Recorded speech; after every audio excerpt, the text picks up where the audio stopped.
বাংলাদেশের স্বল্পোন্নত থেকে উন্নয়নশীল দেশে উত্তরণের ঘোষণা আসছে আজ রাতে জাতিসংঘের ডেভেলপমেন্ট পলিসি কমিটির বৈঠক।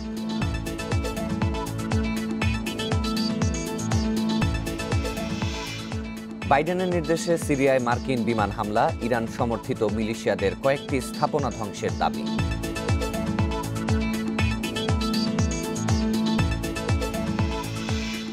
এবং মিয়ানমারে বিক্ষোভ দমাতে ইয়াঙ্গুনে মাঝরাতে পুলিশের ধরপাকড়, আর্থিক সহায়তা স্থগিত করল বিশ্বব্যাংক।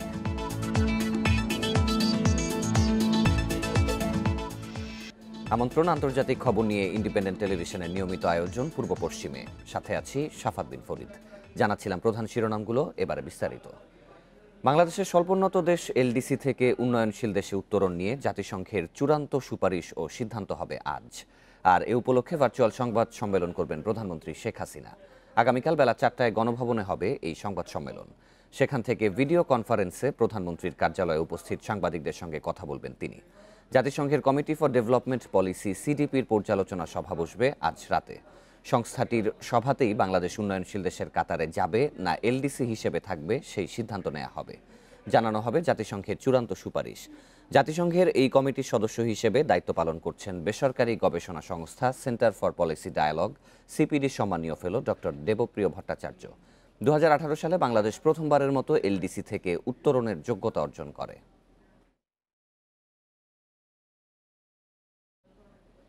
ক্ষমতায় আসার 1 মাসের মাথায় মার্কিন প্রেসিডেন্ট জো বাইডেন সিরিয়ায় হামলার নির্দেশ দেওয়ার পর আবারও উত্তপ্ত হয়ে উঠছে মধ্যপ্রাচ্যের পরিস্থিতি। বৃহস্পতিবার সিরিয়ায় ইরান সমর্থিত মিলিশিয়াদের ঘাঁটিতে বিমান হামলা চালায় যুক্তরাষ্ট্র। সিরিয়ান অবজারভেটরি ফর হিউম্যান রাইটসের দাবি, হামলায় প্রাণ গেছে 17 জনের। যুক্তরাষ্ট্রের 46তম প্রেসিডেন্টের দায়িত্ব নেওয়ার পরপরই ইয়েমেন যুদ্ধে অস্ত্র সহযোগিতা বন্ধের সিদ্ধান্ত নেন জো বাইডেন। মার্কিন প্রেসিডেন্টের এমন পদক্ষেপকে সাধুবাদ জানিয়েছিল গোটা বিশ্ব। অনেকে আশা করেছিলেন যুদ্ধনীতি থেকে হয়তো সরে আসবে যুক্তরাষ্ট্র, স্থিতিশীলতা ফিরবে মধ্যপ্রাচ্যে।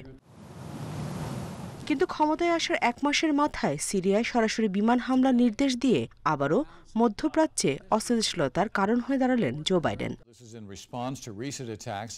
বৃহস্পতিবার রাতে বাইডেনের নির্দেশে সিরিয়ার পূর্বাঞ্চলে হামলা চালায় মার্কিন বিমান। পেন্টাগন জানায় তাদের লক্ষ্য ছিল ইরানপন্থী 2 মিলিশিয়া কাতাইব হেজবুল্লাহ এবং কাতাইব সাইদ আল সুহাদা। সিরিয়া ইরাক সীমান্তে এসব বাড়ি থেকে মিলিশিয়াদের অস্ত্র পাচার করা হতো এবং সন্ত্রাসীরা ইরাকে ঢুকত বলে অভিযোগ। পেন্টাগনের দাবি, বড় ধরনের সামরিক অভিযানের পরিকল্পনা থাকলেও বাইডেনের নির্দেশেই স্বল্প পরিসরে হামলা চালানো হয়েছে। সম্প্রতি ইরাকে মার্কিনীদের লক্ষ্য করে রকেট হামলার জবাবে এই হামলা চালানো হয়েছে বলে দাবি পেন্টাগনের। পরমাণু ইস্যু নিয়ে তেহরানের সাথে টানাপোড়েন চলছে ওয়াশিংটনের। এর মধ্যেই ইরান সমর্থিত মিলিশিয়াদের ওপর মার্কিন হামলায় পরিস্থিতি আরও ঘোলাটে হওয়ার আশঙ্কা রাজনৈতিক বিশ্লেষকদের। Nusrat Serin, Independent News. Khashoggi হত্যার প্রতিবেদন প্রকাশের আগে সৌদি বাদশাহ সালমানের সঙ্গে ফোন আলাপ করেছেন মার্কিন প্রেসিডেন্ট জো বাইডেন। এ সময় খাশোগি হত্যার বিষয়টি সরাসরি উল্লেখ না করলেও মানবাধিকার ও আইনের শাসন প্রতিষ্ঠার গুরুত্ব তুলে ধরেন তিনি। সাংবাদিক জামাল খাশোগি হত্যাকাণ্ডের বিস্তারিত গোয়েন্দা প্রতিবেদন শীঘ্রই প্রকাশ করবে মার্কিন গোয়েন্দা সংস্থা সিআইএ। দায়িত্ব নেয়ার পর প্রথমবারের মতো সৌদি বাদশাহ সালমানের সঙ্গে ফোন আলাপ করেছেন মার্কিন প্রেসিডেন্ট জো বাইডেন। এদিকে খাশোগি হত্যার ঘটনায় মার্কিন গোয়েন্দা প্রতিবেদনটি ন্যায় বিচার প্রতিষ্ঠায় গুরুত্বপূর্ণ ভূমিকা রাখবে বলে আশা প্রকাশ করেছে জাতিসংঘ। 2018 সালের অক্টোবরে তুরস্কের ইস্তাম্বুলের সৌদি কনসুলেটে নির্মমভাবে খুন হন সাংবাদিক জামাল খাশোগি। শুরু থেকেই হত্যার নির্দেশদাতা হিসেবে মোহাম্মদ বিন সালমানকে সন্দেহ করা হচ্ছে। অবশ্য যুবরাজ এই হত্যায় তার সরাসরি সম্পৃক্ততার কথা অস্বীকার করে আসছেন। তবে যুক্তরাষ্ট্রের গোয়েন্দাদের তদন্তে তিনি অভিযুক্ত।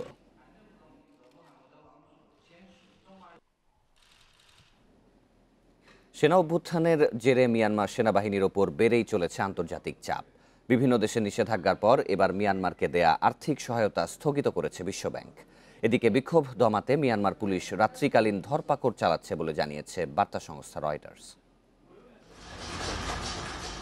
1 ফেব্রুয়ারি সেনা অভ্যুত্থানের পর থেকে অশান্ত মিয়ানমার। দাঙ্গা পুলিশ সেনা সদস্যদের উপেক্ষা করেই 3 সপ্তাহ ধরে বিক্ষোভ চলছে দেশটির গুরুত্বপূর্ণ সব শহরে। বিক্ষোভ দমাতে বৃহস্পতিবার ইয়াঙ্গুনে রাত্রিকালীন ধরপাকড় চালিয়েছে পুলিশ। স্থানীয় বাসিন্দাদের বরাত দিয়ে রয়টার্স জানিয়েছে রাত 2টা পর্যন্ত বেশ কয়েকটি গুলির শব্দ শুনেছেন তারা। বৃহস্পতিবার ইয়াঙ্গুনে সেনা সমর্থকদের হামলার পর শুক্রবার আবারও রাজপথে নামেন গণতন্ত্রপন্থীরা। এ সময় সূচিসহ এনএলডি শীর্ষ নেতাদের মুক্তির পাশাপাশি আসে আন্তর্জাতিক নিষেধাজ্ঞার দাবি। অনেকের হাতে ছিল মার্কিন সামরিক হস্তক্ষেপের দাবি জানিয়ে প্ল্যাকার্ড। সুচির বাড়ির সামনে হয়েছে বিশেষ প্রার্থনা। এদিকে সেনা অভ্যুত্থানের জেরে মিয়ানমারকে দেয়া আর্থিক সহায়তা স্থগিত করেছে বিশ্বব্যাংক। গত বছর মিয়ানমারের জন্য $350 মিলিয়ন ঋণ সহায়তার অনুমোদন দেয় বিশ্বব্যাংক। এর আগে অভ্যুত্থানের পর থেকে প্রাণঘাতী সহিংসতার ঝুঁকি বাড়ায় মিয়ানমারের সামরিক বাহিনীর ফেসবুক ও ইনস্টাগ্রাম পেজ মুছে দেয় কর্তৃপক্ষ। অভ্যুত্থানের জেরে আরও 6 সেনা কর্মকর্তার ওপর ভ্রমণ ও অর্থনৈতিক নিষেধাজ্ঞা দিয়েছে যুক্তরাজ্য। Nusrat Serin, Independent News. ভারতের আন্দামান সাগরে রোহিঙ্গা শরণার্থীদের একটি নৌকা ভাসমান অবস্থায় আছে বলে জানিয়েছে দেশটির কোস্ট গার্ড কর্তৃপক্ষ। এদের মধ্যে 8 রোহিঙ্গার মৃত্যু হয়েছে বলে নিশ্চিত করেছে তারা। নৌকাটিতে মোট 90 জন রোহিঙ্গা রয়েছে। এদের মধ্যে 64 জন নারী ও শিশু এবং 26 জন পুরুষ আছেন বলে জানিয়েছে তারা। নৌযানটি 11 ফেব্রুয়ারি বাংলাদেশের কক্সবাজারের টেকনাফ থেকে যাত্রা শুরু করে। পরে নৌকাটির ইঞ্জিন নষ্ট হয়ে গেলে আন্দামান সাগরে ভাসমান অবস্থায় পাওয়া যায় তাদের। এদিকে রোহিঙ্গাদের খাবার, পানি ও প্রয়োজনীয় চিকিৎসার জন্য 2টি জাহাজ পাঠিয়েছে ভারতের কোস্ট গার্ড। যুক্তরাষ্ট্রের সংক্রমণ কিছুটা কমলেও দৈনিক মৃতের সংখ্যা এখনও নাগালের বাইরে। আফ্রিকা ও লাতিন আমেরিকায় দেখা দিয়েছে তীব্র অক্সিজেন সংকট। এদিকে বৃহস্পতিবার বিশ্বে আরও 10,500 মানুষের প্রাণ গেছে করোনা ভাইরাসে। এ নিয়ে মোট মৃত্যু 25,19,000 ছাড়ালো। একদিনে নতুন 4,44,000 শনাক্ত নিয়ে মোট আক্রান্ত 11,35,00,000-এর বেশি। ব্রাজিলে গত 24 ঘন্টায় 1500-র বেশি মৃত্যু নিয়ে মোট মৃতের সংখ্যা 2.5 লাখ ছাড়িয়েছে। এদিকে ভারতীয় কোম্পানি ভারত বায়োটেকের উদ্ভাবিত করোনা ভ্যাকসিনের 2 কোটি ডোজ কিনবে ব্রাজিল। চুক্তি অনুসারে মার্চ ও মে মাসে সরবরাহ করবে ভারত বায়োটেক। মৃত্যুর দিক দিয়ে শীর্ষে থাকা যুক্তরাষ্ট্রে বৃহস্পতিবার 2400 মানুষ করোনায় মারা গেছে। একদিনে আরও 77,000 নতুন রোগী শনাক্ত হয়েছে। পরিস্থিতি নিয়ন্ত্রণে আরও 60 দিন জরুরি অবস্থা জারি থাকবে বলে ঘোষণা দিয়েছেন অরেগনের গভর্নর। এদিকে একদিনে যুক্তরাষ্ট্রের 2100 মানুষের শনাক্ত হয়েছে যুক্তরাজ্য ও সাউথ আফ্রিকায় শনাক্ত হওয়া করোনার নতুন ধরন। গত 6 সপ্তাহের মধ্যে বৃহস্পতিবার সর্বোচ্চ রোগী শনাক্ত হয়েছে ইতালিতে। ফ্রান্সেও বেড়েছে বিস্তার।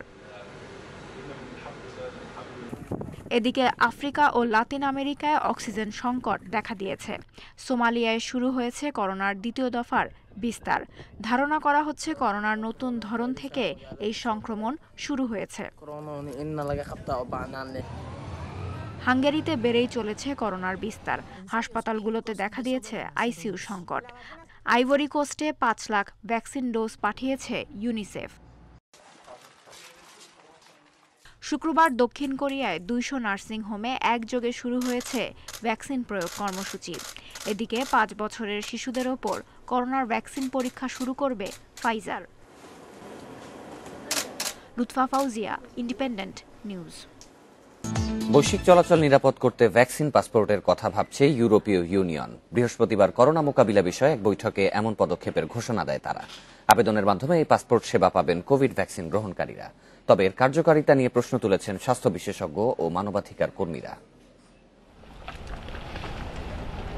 করোনা মহামারীর কারণে ভ্রমণ ও বিনোদন জগৎ বন্ধ দীর্ঘদিন।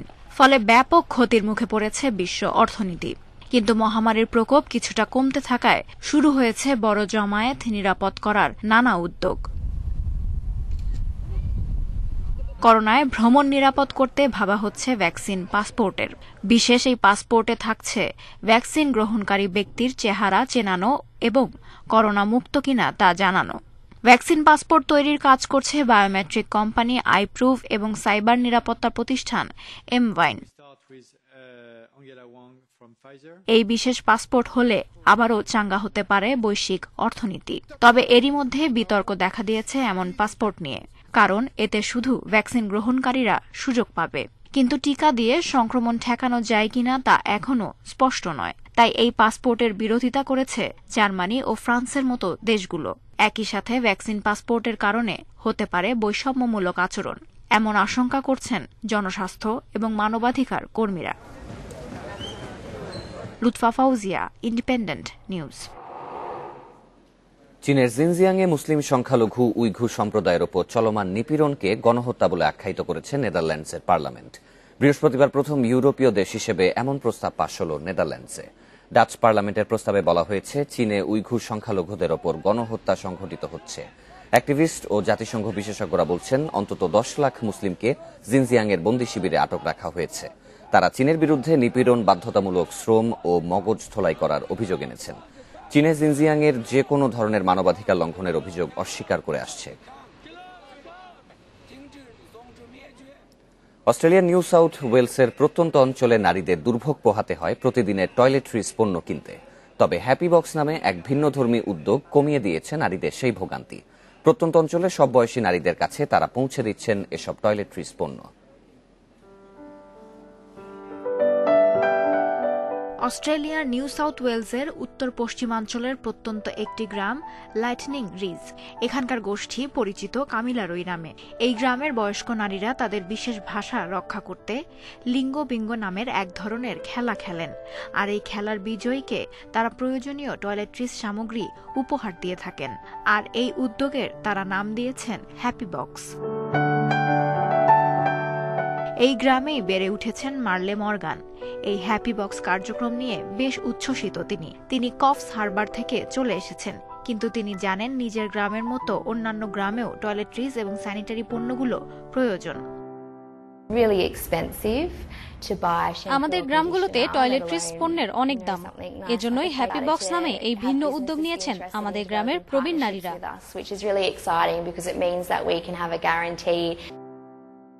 হ্যাপি বক্সের উদ্যোক্তারা নিজেদের কাজকে বেশ প্রসারিত করেছেন। 50টিরও বেশি সম্প্রদায়কে হ্যাপি বক্স সেবা দিয়ে থাকেন তারা। এই পণ্যগুলো সচরাচর কেউ আমাদের গ্রামে আগে দেয়নি, কিন্তু এই উদ্যোগটি যথেষ্ট প্রশংসিত ও সম্মানিত। এই ভিন্ন উদ্যোগ গ্রামের নারীদের জীবন অনেকটাই সহজ করে দিয়েছে। Lutfa Fauzia, independent news. শেষ করব পূর্ব পশ্চিম, তবে তার আগে শিরোনামগুলো আরো একবার। বাংলাদেশের স্বল্পোন্নত থেকে উন্নয়নশীল দেশে উত্তরণের ঘোষণা আসছে আজ রাতে জাতিসংঘের ডেভেলপমেন্ট পলিসি কমিটির বৈঠক।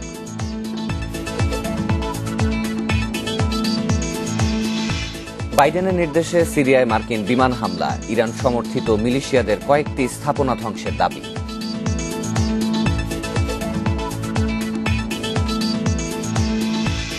এবং মিয়ানমারে বিক্ষোভ দমাতে ইয়াঙ্গুনে মাঝরাতে পুলিশের ধরপাকড়, আর্থিক সহায়তা স্থগিত করল বিশ্বব্যাংক।